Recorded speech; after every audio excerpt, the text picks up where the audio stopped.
पाऊस. दुपारचे 12 वाजलेले आणि भर दुपारी अचानकच अंधारून आलं. दुपारचे 12 वाजलेले आणि भर दुपारी अचानकच अंधारून आलं.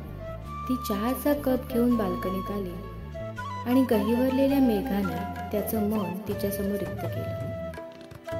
त्या मेघांची दाटी पाहून तिच्या मनातही आठवणींची अनेक पानं सळसळून गेली. त्या मेघांची दाटी पाहून तिच्या मनातही आठवणींची अनेक पानं सळसळून गेली. सुकलेल्या तिच्या देहरूपी वृक्षाला काही वेळासाठी का होईना उमेद आली. तो येईल ही आस धरून ती दरवर्षी पाऊस पाहते. तो येईल ही आस धरून ती दरवर्षी पाऊस पाहते.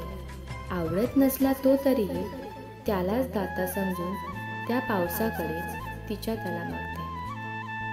तोच पाऊस, तोच गंध, दरवेळीची तीच सर, आठवांचा पसारा आणि त्याच्या ओढीनं मनात बांधलेलं इवलंसं घर. सारं अगदी सारं ती परत परत आठवत बसते. पाऊस सरतो, तो येत नाही, पण येईल तो एक दिवस ही आशा मात्र तिच्या मनी ठासून असते.